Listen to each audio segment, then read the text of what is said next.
Hola, ¿qué tal? Bienvenidos a un capítulo más de su podcast favorito, Ciencia Abierta, donde hablamos de los avances científicos, tecnológicos e innovación de nuestro estado.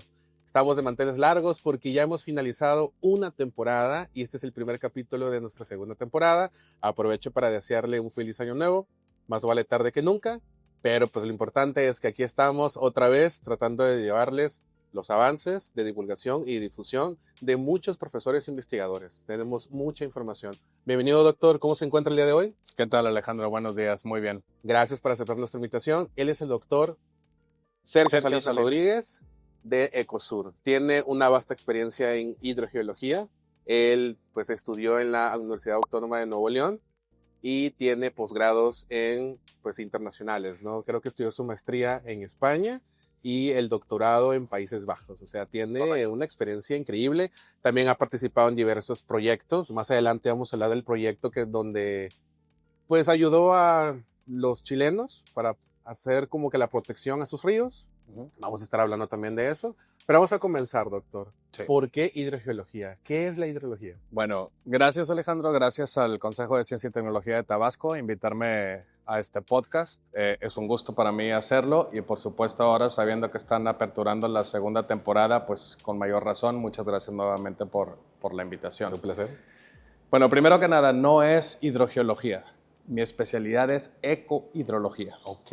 Sí, entonces la especialidad esencialmente consiste en entender cómo funciona y cuál es el efecto que tiene la circulación del agua en el ambiente. Es decir, entender la circulación del agua en el ambiente desde la perspectiva ecológica.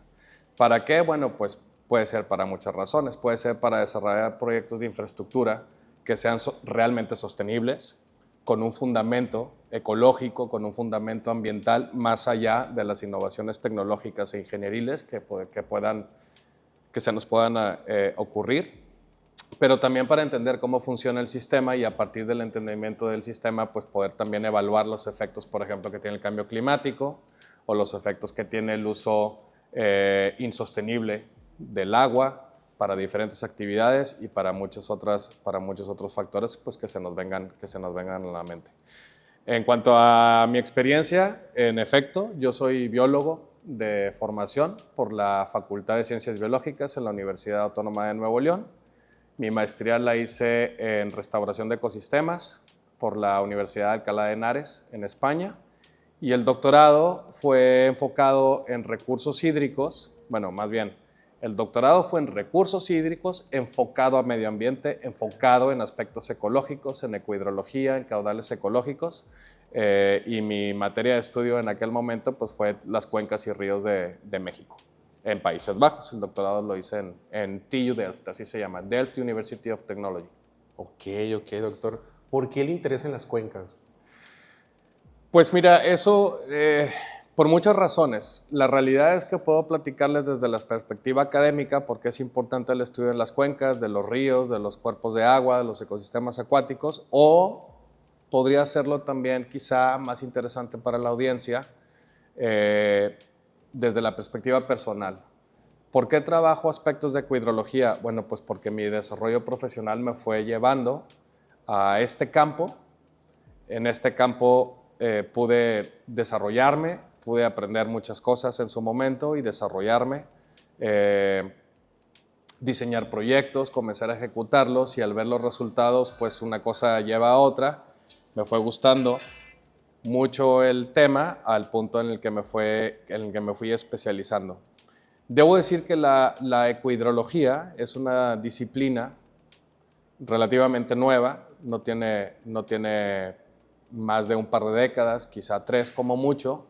De ingeniería, pues ni hablamos. La ingeniería tiene probablemente siglo y medio, más de muchos siglos, perdón, desde la época de los egipcios o de las antiguas civilizaciones chinas, pues hubieron diferentes proyectos con el propósito de controlar los ríos para utilizar el agua de una manera más eficiente, rentable, en lo que en aquel momento las sociedades creían conveniente. Y la ecohidrología no es así. La ecohidrología es una ciencia muy nueva en el contexto amplio y inicialmente, pues, cuando yo salí de la carrera, repito, yo estudié biología, cuando yo salí de la carrera mi ilusión era dedicarme al manejo de vida silvestre. Tuve la fortuna de que mi primer trabajo de carrera fuera en efecto en manejo de vida silvestre. Me dedicaba a gestionar unidades de manejo ambiental para la caza de venado cola blanca, de pecarís, de coyotes, de palomas, de codornices, de especies consideradas cinegéticas. Fue un trabajo que me gustó mucho hasta que eventualmente llegó un momento en el que necesitaba más. La curiosidad me fue llevando a buscar distintas alternativas. Tuve la grandísima fortuna de encontrar una beca de Fundación Carolina para hacer la maestría en España. Para quien no conozca Fundación Carolina, pues es una fundación española que subsiste con fondos del Ministerio de Educación y de Relaciones Exteriores español, beca a estudiantes o a candidatos a estudiar las maestrías en Iberoamérica, y yo tuve la fortuna de estar en la segunda generación. Ya tiene más de 20 años la Fundación Carolina, o casi 20 años funcionando. Yo tuve la fortuna de ser de la segunda generación y nada, pues me fui a hacer la maestría en restauración de ecosistemas. En aquel momento, pues tenía tendencia a seguir trabajando sobre aspectos de vida silvestre, pero algo muy interesante para la audiencia, es que el último curso que yo tomé en la maestría, el último curso del año que estuve en España, el último que a mí me tocó fue restauración de ríos y riberas. Y fue fantástico. La información entraba como cuchillo en mantequilla. A mí me hacía sentido todo. Terminé, la verdad, el curso muy satisfecho. Regresé a México a hacer la tesis de la maestría y eventualmente encontré un proyecto en el que pude pues investigar los efectos de cambio de uso del suelo y aspectos por ese tipo sobre los ríos en la Reserva de la Biosfera El Triunfo, en Chiapas. Y ahí me comencé a meter aspectos geomorfológicos de los ríos, aspectos ecológicos, ecohidrológicos. Y bueno, pues a partir de ahí, al terminar la maestría, al poco tiempo, ingresé al Fondo Mundial para la Naturaleza, trabajé en el programa Agua, y bueno, pues eventualmente asumí la coordinación del programa y trabajé en muchos proyectos en el país, también fuera del país, básicamente encabezados por el componente de caudales ecológicos o la asignación de agua al ambiente. Sobre el tema eventualmente hice mi doctorado, y la investigación que yo hago hoy en día pues se fundamenta en todos estos aspectos. Excelente, doctor. Tiene una experiencia bastante vasta y creo que le pasa a diferentes profesionales, ¿no? Que siempre buscamos más, y si nos salimos un poquito de nuestra zona de confort, podemos llegar a enamorarnos de otras áreas, que es lo que le pasó, ¿no? De biología se salió para poder estudiar pues, el agua, ¿no? Que es un elemento bastante vital. De hecho, tiene hasta el Día Mundial del Agua. También, por ejemplo, a nivel constitución, desde el 2012, pues ya se incluyó el agua como un derecho en el artículo 4 de nuestra Constitución, porque pues el agua a veces creemos que es inagotable, que es una fuente que podemos estar utilizando, pero desafortunadamente existe una terminología llamada el día cero, donde cada una de las naciones pues tiene una fecha determinada en donde el agua pues desafortunadamente puede tener algunas complicaciones, ¿no? Hoy en México y principalmente en Tabasco, ¿en qué parte estamos situados conforme el cuidado del agua? Mira, Alejandro, ese es un aspecto bien importante para difundir, Claro. primero, a tu audiencia sobre el tema del agua, y para poner en contexto adecuadamente algunos aspectos que son bien importantes en nuestra vida diaria, en todos los ámbitos, independientemente de la cachucha que traigamos puesta o del sitio en donde estemos parados. Primero que nada, yo no sé si a todos les pase lo mismo, pero por lo menos a mí, en mi generación, en primaria, a mí me enseñaron que el agua era un recurso infinito. Y eso es cierto a largo plazo, porque vivimos en un planeta cubierto en 3/4 partes por océanos, y el ciclo del agua pues se está renovando, ¿no? Entonces, a largo plazo podríamos pensar que el agua en efecto es un recurso infinito, pero en la realidad, y por realidad quiero decir en nuestro día a día, a corto plazo, el agua no es un recurso infinito. El agua es una molécula que se comporta y funciona de manera cíclica. Y en este caso, el ciclo del agua es anual. Y esto lo que quiere decir esencialmente es que si nos acabamos el agua, particularmente superficial, para poner el ejemplo, que llueve tras la temporada de lluvias, o sea, que llueve, escurre y se almacena en los ecosistemas tras la temporada de lluvias, si nos acabamos el agua antes de que termine la temporada de secas, estamos en serios aprietos, porque no va a haber agua suficiente para todos. Recuerden lo que pasó en Monterrey. Bueno, para quien no lo recuerde, hace 2 o 3 años en Monterrey vivió una situación muy dramática de escasez de agua. Desde abril o mayo del 2022, me parece que fue, ya no había agua para la ciudad. Hubieron recortes muy importantes y la gente estaba vuelta loca pues, por la escasez de agua. Y eso se alivió hasta que llegó la temporada de lluvias, ¿sí? Entonces, lo primero que hay que entender es que el ciclo del agua es eso, es un ciclo y el ciclo es anual. Y si nos acabamos el agua antes de que comience la temporada de lluvias del siguiente ciclo, estamos en serios aprietos. Eso es lo primero que hay que entender. Lo segundo que hay que entender para nuestra audiencia tabasqueña, para todos los que están interesados, que están aquí en el estado, es que el estado, ya lo saben, es extraordinariamente abundante en términos de recursos hídricos, ¿sí? Es muy abundante. Agua hay todo el año, en todas partes. Claro. El problema no es ese. Lo que yo les invito es a la reflexión. Bueno, si hay agua todo el año, porque la vemos en las lagunas, la vemos en los ríos, ¿por qué nos cortan el agua en la ciudad de Villahermosa, por ejemplo, o en diferentes colonias de la ciudad de Villahermosa o en diferentes colonias o municipios del estado? ¿Por qué hay recortes de agua si nosotros vemos el agua en los ríos y en los humedales? Bueno, pues porque no tenemos suficiente infraestructura instalada para poder tratar el agua y paradójicamente, aunque hay agua en los ecosistemas, no la podemos utilizar porque no tenemos suficiente infraestructura. Entonces, tenemos que ser, primero que nada, conscientes. Yo le comparto a diferentes actores institucionales cada que tengo oportunidad y estoy en reuniones en donde vale la pena el mensaje, es que el estado de Tabasco tiene la fortuna inmejorable y probablemente inigualable en relación al resto de los estados del país de gestionar el agua en abundancia. Hay muchos estados en el país que no tienen la abundancia de agua que tiene el estado de Tabasco y tienen que gestionarla porque no hay agua en los ríos o no hay agua en sus humedales. Y eso impone un desafío alguna parte del año, ¿no? Y eso impone un desafío sumamente importante y tenemos que extraer el agua de los acuíferos y tenemos que traer el agua de otras partes porque al final las actividades productivas ahí están y porque, como decías en la introducción, está el derecho humano al agua que debe garantizarse y pues necesitamos ver la manera en la que se hace, ¿sí? El estado de Tabasco tiene la grandísima fortuna de tener gran abundancia de agua todo el año. Y aunque hay momentos del año en donde a nivel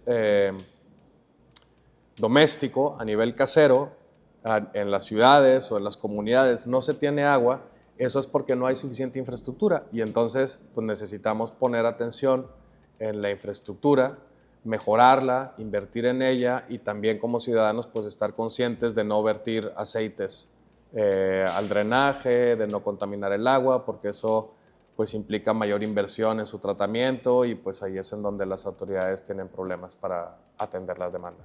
Claro, y mencionaba también lo importante de la primaria, ¿no? Que dentro del sistema educativo siempre nos han enseñado que el agua es un recurso infinito, que somos abundantes, pero solamente un pequeño porcentaje es el que podemos utilizar, ¿no? También en el tema de lavar los coches tenemos que concientizar y es ahí donde entra también un término denominado la huella hídrica. la huella de nosotros, ¿no? Ecológica. De hecho, el Consejo de Ciencia y Tecnología del Estado de Tabasco tiene en la Quinta Grijalva una exposición que se llama Agua, Elemento Sagrado, donde pues hablamos de los términos de agua, ¿no? Desde una perspectiva de cosmovisión, donde el agua también ha sido pieza fundamental para las civilizaciones, para el asentamiento de las civilizaciones. También hablamos de Carlos Pellicer Cámara, por ejemplo, que él siempre cuando invitaba a sus tierras decía, no te invito a mis tierras, sino te invito a mis aguas, porque como mencionaba, Tabasco es rico. De hecho, si lo vemos de una perspectiva aérea, vamos a ver a nuestro estado como un rompecabezas, prácticamente, ¿no? Rodeado de mucha agua. Ahora bien, hablando del tema de la huella hídrica, a veces no dimensionamos que para tener un dispositivo móvil o para comer pizza se necesitan muchos litros de agua. Para un dato curioso, una pizza entra más o menos entre 1.500 litros de agua para hacer una serie de pizzas. El concepto de huella hídrica es un concepto muy potente porque sirve para cuantificar cuánta agua utilizamos en los procesos productivos de cualquier bien o servicio que utilizamos. El ejemplo de la pizza que pones es un buen ejemplo para que la gente dimensione cuánta agua requiere. Pues probablemente yo diría una rebanada de pizza, no la pizza completa, esa taza. Wow. Voy a poner otro ejemplo, una taza de café. Una taza de café requiere alrededor de 300 litros de agua para poder tener esa taza de café en nuestra mesa. ¿Sí? Es decir, 300 litros de agua son los requeridos para producir esa taza. Entonces, lo que vale la pena reflexionar, bueno, otro ejemplo, 1 kilo de tomate. Para producir 1 kilo de tomate se requiere, si recuerdo bien, alrededor de 3,000 litros de agua. Para tener una camisa de algodón se requieren cerca de 4,000 o 5,000 litros de agua. Para comer 1 kilo de carne, bueno, no para comer, para producir 1 kilo de carne de res se requieren entre 13,000 y 15,000 litros de agua. ¿Sí? Donde necesitamos poner el foco de atención es en cuánto café tiramos en la mañana porque no lo tomamos.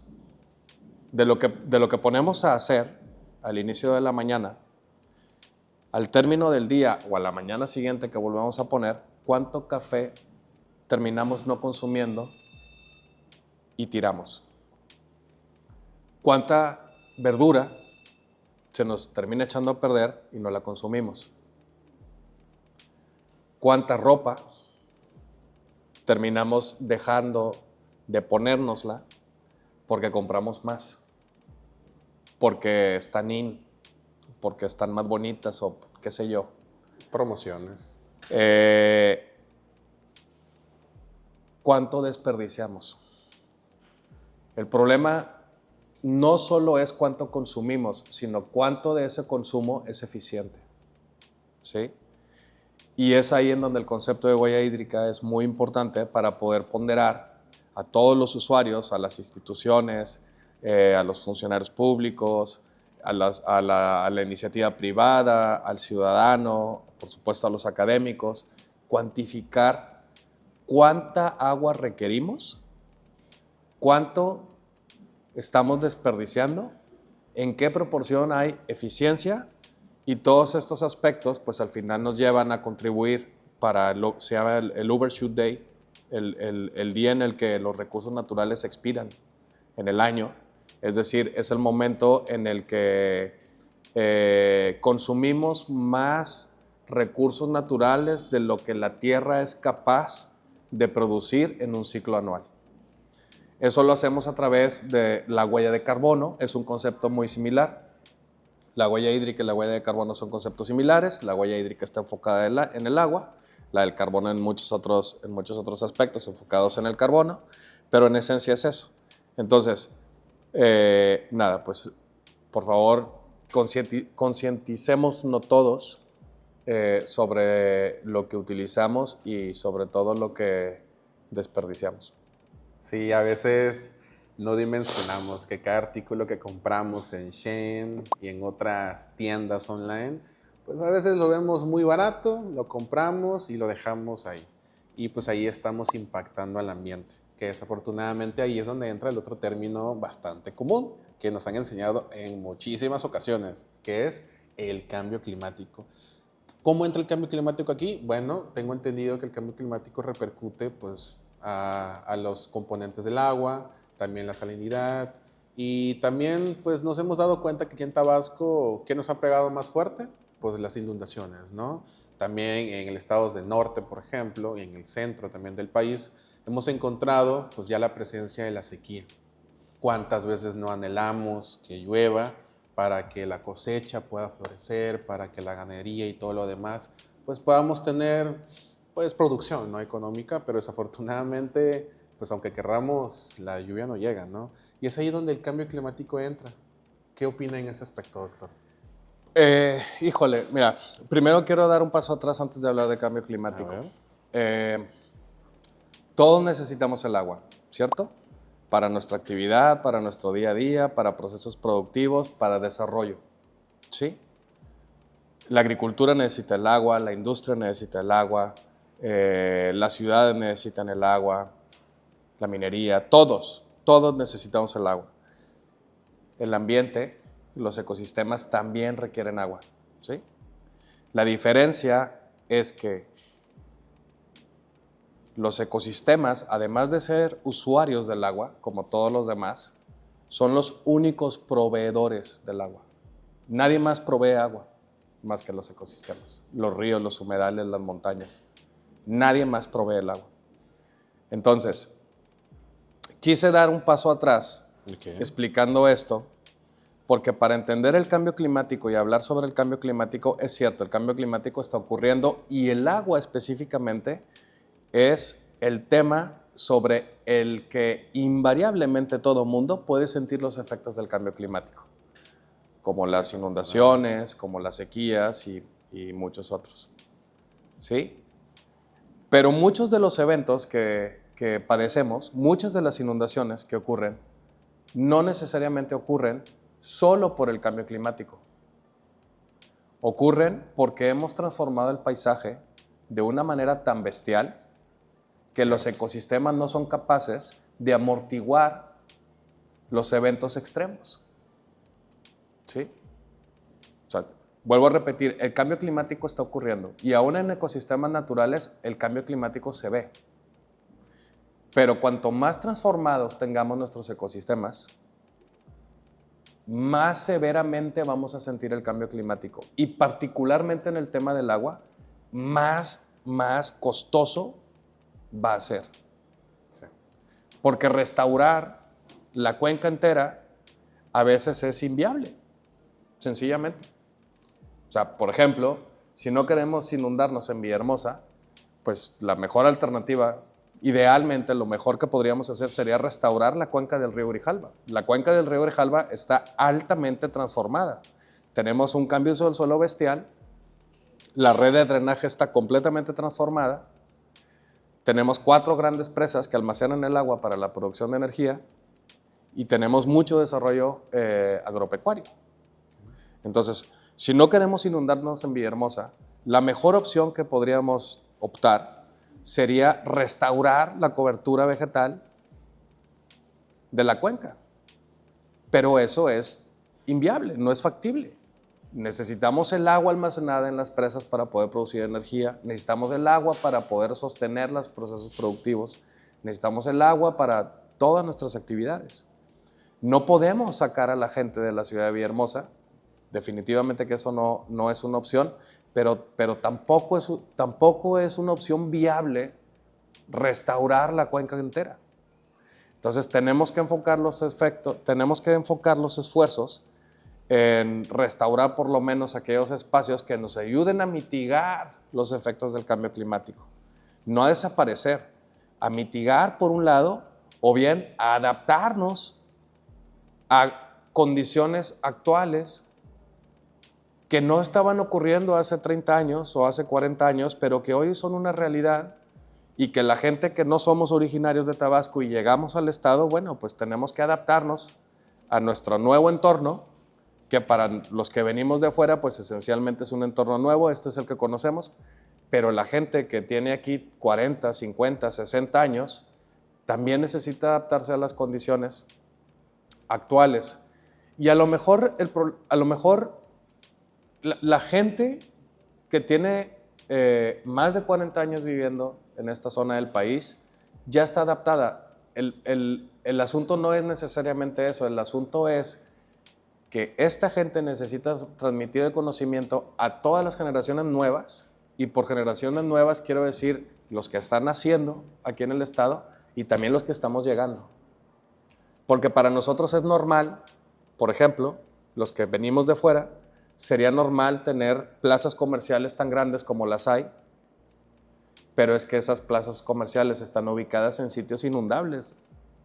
Y eso nosotros no lo sabemos porque no somos originarios de acá, pero la gente que es originaria sí sabía desde un principio que esos sitios eran inundables. Entonces, el conocimiento de las generaciones mayores es muy importante para considerarlo en medidas de adaptación a cambio climático y poder pues salir avante a las inundaciones que seguramente van a seguir ocurriendo, pues porque Tabasco es en gran proporción terreno inundable. Sí, obviamente ya hemos tenido varias experiencias y creo que la que más recordamos es la del año 2007, que fue la más devastadora. Y pues ahí es donde nos damos cuenta, ¿no? Cómo los ecosistemas, pues desafortunadamente han sido pues vulnerabilizados, ¿no? Desde la tala ilegal, la minería, entre otras actividades, que pues ya no es sostenible para estos, ¿no? Y pues el cambio climático no solamente es el causante, sino también la mano del hombre con las actividades antropogénicas. Sí, ese es el mensaje que a mí me gusta enfatizar. Porque de verdad, Alejandro, este es un mensaje que a mí me gusta mucho enfatizar porque cada vez que ocurre una gran inundación, las instituciones de gobierno, por lo menos en mi percepción, a nivel de opinión, a nivel de percepción, inmediatamente le achacan el problema al cambio climático. Y la realidad es que puede ser que sí, que el cambio climático esté manifestándose negativamente en algunos eventos, por supuesto. Pero antes del cambio climático hubo cambio de uso del suelo, hubo falta de regulación, hubieron permisos que no debieron haberse expedido, hubieron actividades de mitigación que no se realizaron, no hubo seguimiento, no hubo monitoreo, y sí tenemos una autoridad, y sí tenemos un gobierno, y sí pagamos impuestos que no vemos reflejados en nuestro bienestar. Entonces, a mí me gusta siempre enfatizar diciendo que el cambio climático, por supuesto que es un problema muy complejo, pero es que antes del cambio climático hay cambios antropogénicos que provocamos y sobre los cuales sí tendríamos un mayor nivel de incidencia, siempre y cuando, bueno, pues tuviéramos una ruta clara para atenderlos. Claro, y cuántas veces, no sé, nos quedamos sin agua o simplemente pues tenemos el desfortunio de vivir las experiencias de las inundaciones. Y también le achacamos eso al gobierno, pero también nuestras actividades son las que desafortunadamente han participado también para que hoy estemos así. Si hablamos mundialmente, por ejemplo, en Alemania, desde hace muchísimos años, no sé si está enterado de eso, doctor, ya que estuvo haciendo sus posgrados en Europa, pues ha tenido muchos problemas con respecto al agua. Por ejemplo, hay una localidad de Baviera, en Alemania, que desafortunadamente pues el agua es más que nada es un milagro, ya no se vuelve como un recurso viable. También en Estados Unidos ya tenemos las problemáticas presentes, en el Valle de Chalco, por ejemplo. Aquí en CDMX, pues también tenemos esas situaciones donde el gobierno tiene que mandar pipas para poder proveerles de agua, porque no es lo mismo que se te vaya el internet o la luz al servicio de agua. Porque sí, podemos vivir sin internet, pero vas a vivir sin bañarte, vas a vivir sin lavar ropa. Es ahí donde apreciamos el agua, pero lejos de apreciarla, te pregunto a ti, ¿qué estás haciendo para contribuir con el tema del agua? ¿Estás haciendo las cosas bien?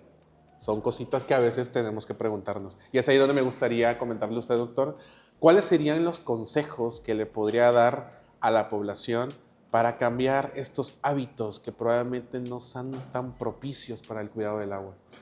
Sí, pues ahí podemos hacer muchas cosas, pero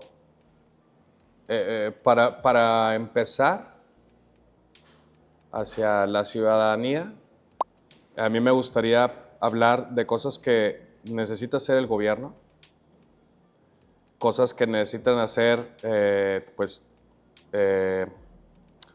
las empresas o los productores, digamos, los usos productivos del agua, quiero decir, y cosas que podemos hacer también los ciudadanos a nivel individual, ¿sí? Bajo este enfoque de agua para uso doméstico, para actividades esenciales, digamos.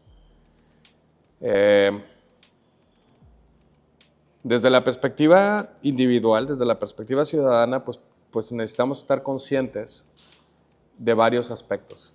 Retomando lo que hemos hablado en la conversación, pues el primero de ellos es estar conscientes que el agua no es un recurso infinito, ¿sí?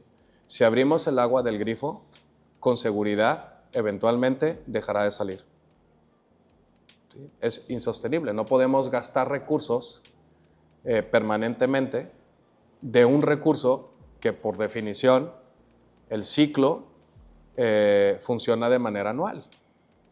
Entonces, si nuestro uso del agua es superior a la tasa de renovación, entramos en serios aprietos porque comenzamos a experimentar un déficit y no hay agua para todos.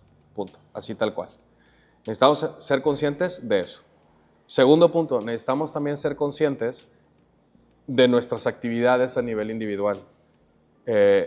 No solo es lo que consumimos, sino es también qué tan eficientes somos en el uso de todo lo que hacemos y de todo lo que producimos, ¿sí? Como el agua, como el café, como los alimentos, como el vestido, todos estos aspectos de nuestra vida diaria, ¿no? Necesitamos ser muy eficientes, utilizar la ropa hasta que sea suficiente, hasta que sea oportuno hacer un cambio y no hacer los cambios por moda. O si vamos a hacer cambios por moda, entonces ser responsables en deshacernos de nuestras prendas, donándolos para que alguien más haga uso de prendas que estén todavía en buenas condiciones.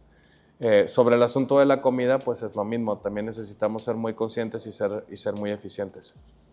Luego, como ciudadano, viendo hacia otros usuarios del agua, comentabas, Alejandro, a mí también, cuando yo era niño, yo soy de una generación en la que crecimos viendo comerciales o viendo anuncios por todos lados en que necesitábamos cerrar el agua cuando nos lavamos los dientes o necesitamos cerrar la llave cuando lavamos los platos, etc.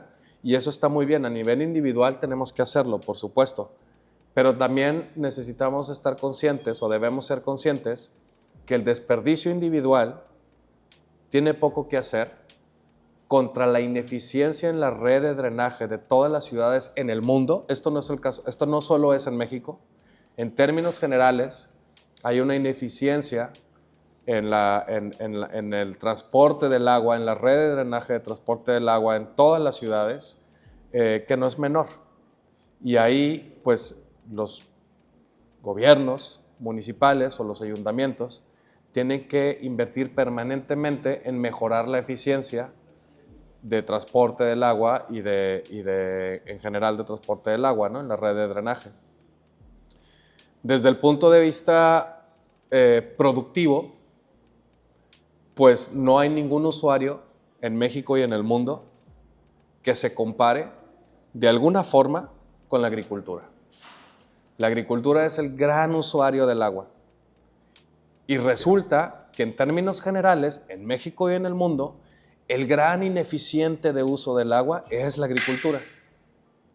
Entonces, se necesita invertir en tecnificar, necesita haber mucha inversión para incrementar la eficiencia del uso del agua en la agricultura, pues para poder tener un uso racional en este sentido y en todos los demás, ¿no?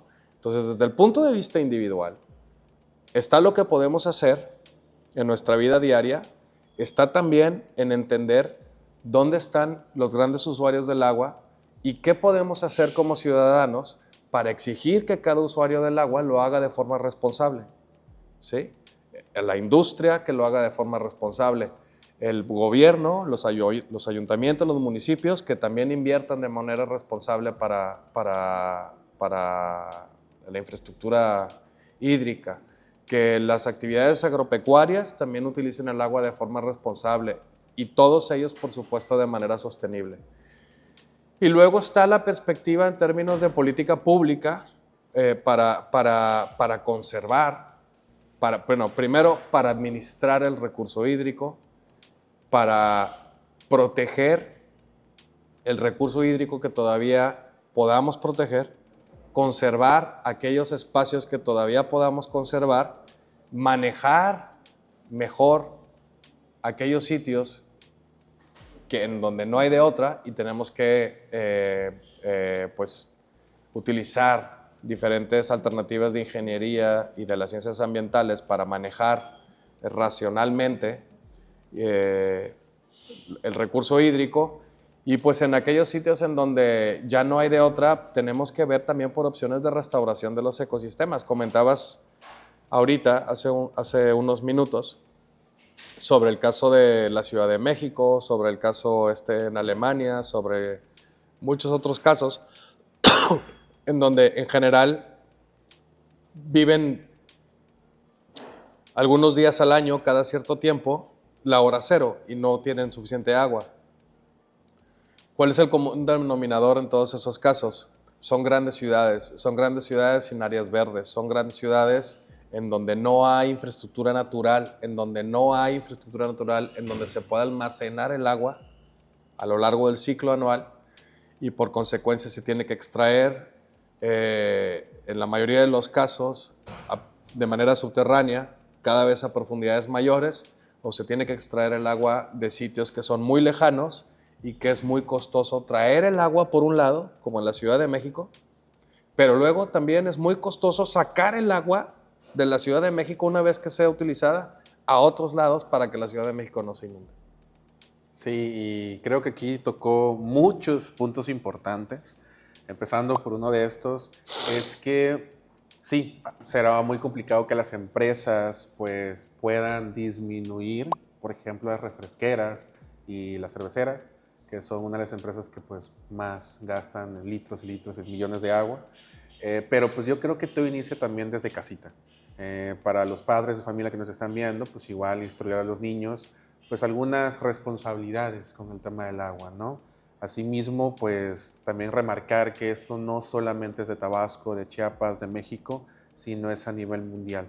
Y pues desafortunadamente pues no se le ha dado el debido tratamiento a este recurso que es de vital importancia para la supervivencia, ¿no? En este caso, pero también yo creo que aquí entra el tema del cuidado también de nosotros, ¿no? De cómo podemos hacer que desde nuestro perfil académico podamos contribuir también. Por ejemplo, yo soy geofísico de formación, también los geólogos, entre otras carreras afín. ¿Por qué no? Poder estudiar un posgrado que tiene que ver con agua. Hay muchos posgrados que están pues, con este tema y contribuir a nivel de innovación y de tecnología para poder hacer que los sectores ganaderos y los de agricultura pues tengan un eficiente uso del agua y que estos pues ya no tengan un derroche bastante exagerado de este recurso, ¿no? Uh-huh. Sí, siempre es una posibilidad. Por supuesto, a todo aquel que esté interesado, que trabaje en temas del agua, decirle que hay muchas disciplinas en las que lo podemos trabajar. Por supuesto está calidad del agua, desde el punto de vista biológico, pues está la ecología acuática, desde el punto de vista ingenieril está la hidrología y la hidráulica, entre otras. Desde el punto de vista geofísico, en efecto, está la geohidrología o la hidrogeología, dependiendo del enfoque. En fin, hay muchas disciplinas sobre las que uno puede abordar el tema. Nosotros, en el contexto de lo que hacemos, ustedes saben, el Colegio de la Frontera Sur es un centro público de investigación que depende está bajo el paraguas de la Secretaría de Ciencia, de la reciente Secretaría de Ciencia, antes CONACYT. Está presente en los 5 estados del sureste del país y bueno, pues estamos aquí también en la unidad de Villahermosa. En la unidad de Villahermosa vemos varios colegas que trabajamos sobre ríos y ecosistemas acuáticos en general, en humedales.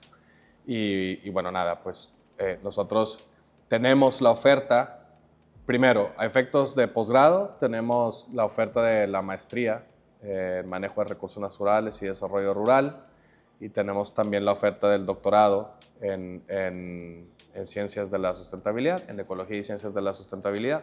Entonces, aquellas personas, que tengan inquietudes para investigar o continuar formándose profesionalmente en temas que tengan que ver con ecosistemas acuáticos, con la hidrología, con la hidráulica de estos ecosistemas, pues bienvenidos para hacerlo. Nosotros encantados de recibirlos. Y luego, por otro lado, pues a los colegas que se dedican a investigar sobre todos estos temas en sus diferentes disciplinas, pues también decirles que nosotros estaríamos encantados de colaborar a nivel institucional o a nivel individual entre colegas para diferentes proyectos. Hay muchos proyectos en los que estamos trabajando, desafortunadamente pues, no podemos hablar de cada uno de ellos, pero sí me gustaría poner sobre la mesa el proyecto en el que hemos estado trabajando nosotros el último par de años, los últimos 2 o 3 años.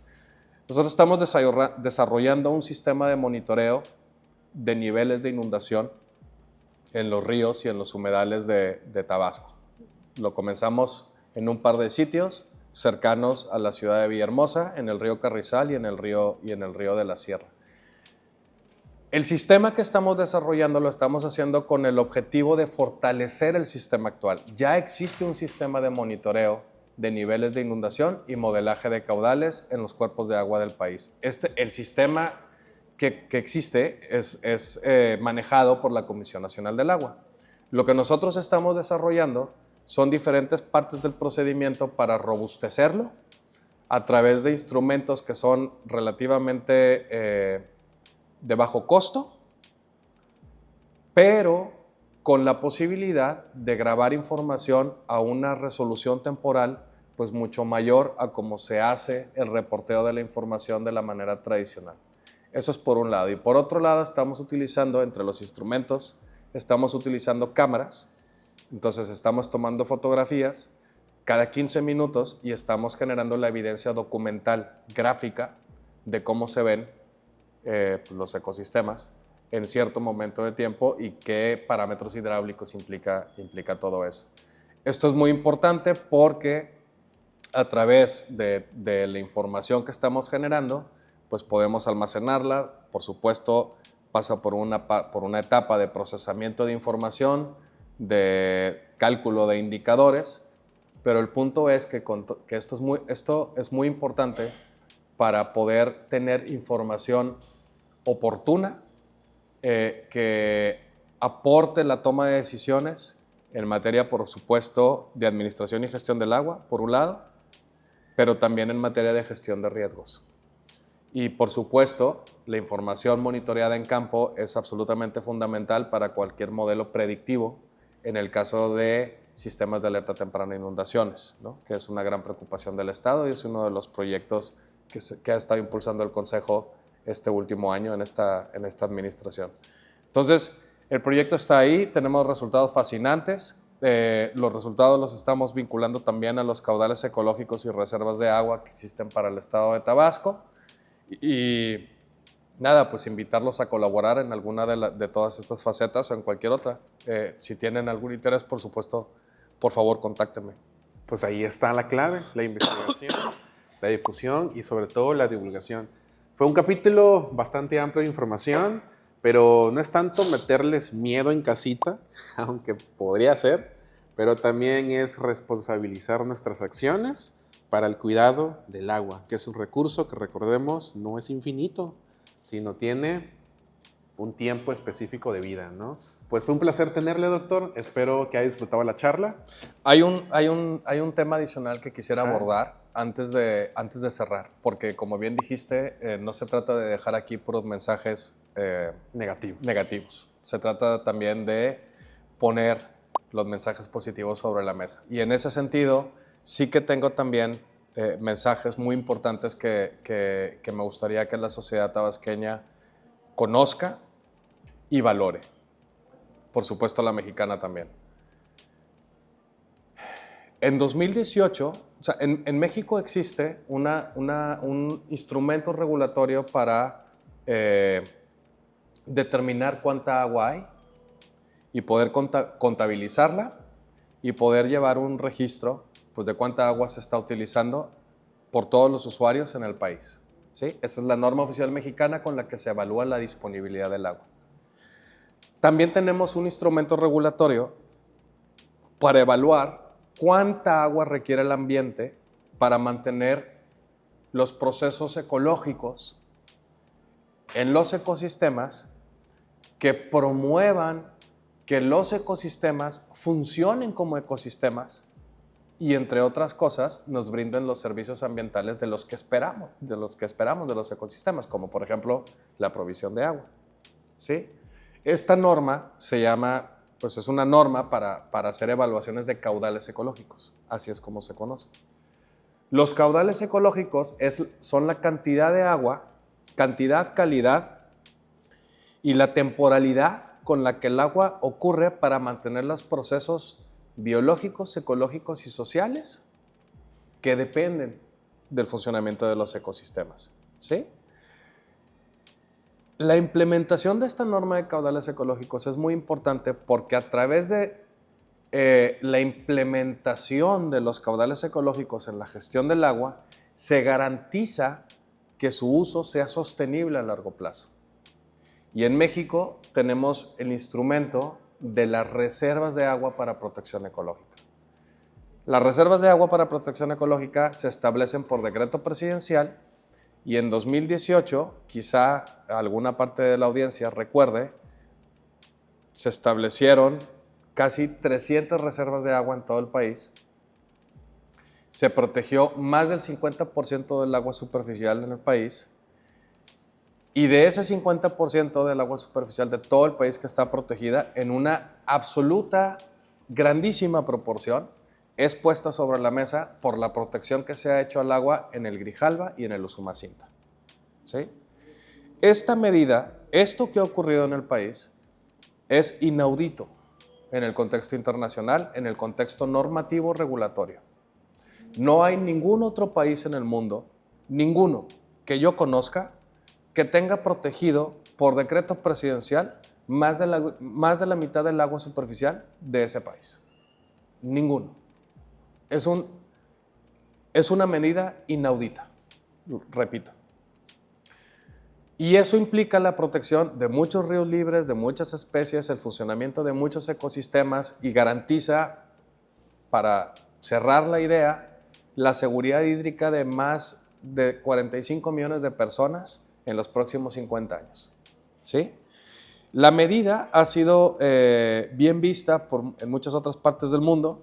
Un servidor ha estado colaborando en regiones, en países, en regiones de África, también en Sudamérica, en Asia, en los últimos 15 años, para conducir estos estudios de caudales ecológicos y para orientar, asesorar a diferentes entidades a eventualmente, pues, poder proteger el agua como lo hemos logrado en México. Y la experiencia ha sido replicada en varios países de América Latina. Ha sido replicada en varias partes del mundo, pero el mayor avance que se tiene de réplica ha sido en varios países de América Latina. El caso de Guatemala, Honduras, el caso de Bolivia, Ecuador, Perú, Colombia y Chile. Y en este sentido, pues también decirles que esta experiencia mexicana ha sido tomada como modelo no solo en estos países que lo han estado replicando, sino que particularmente en el caso chileno, a finales del año pasado, en octubre, se establecieron las primeras reservas de agua para protección ecológica de aquel país. Y en ese caso, pues la experiencia mexicana ha sido muy importante, además, por supuesto, de los avances científicos tecnológicos en muchas otras partes del mundo. Y nada, estas son medidas, son pasos contundentes hacia la protección, conservación y manejo racional del agua, fundamentado en el funcionamiento ecológico del sistema, y eso representa esencialmente un cambio de paradigma de cómo se gestiona el agua, en este caso en México, recientemente también en Chile, y eso pues eventualmente tendrá que permear en otras partes del mundo. Esperemos que permee también en otras partes del mundo. Pues bueno, ha sido un capítulo bastante interesante que nos ha dejado una enseñanza, ¿no? Prácticamente el cuidado del agua, nuestras acciones cómo repercuten en el día a día, pero como mencionamos, no es para meterle miedo a la audiencia, sino también concientizar un poquito más. Y si tú tienes una carrera afín, pues ¿por qué no? Por contribuir a nivel científico y tecnológico y de innovación a nuestro estado y a todo México. Fue un gusto tenerle, doctor. Espero le haya gustado la plática. Y allá en casita, nos vemos en el próximo capítulo. Recordemos, tenemos muchas sorpresas este año. Soy Alejandro Martí y nos vemos en el próximo capítulo de Ciencia Abierta.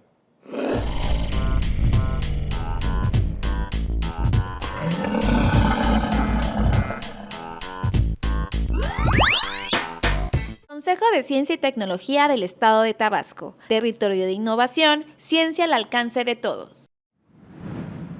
Tabasco, Gobierno del Pueblo.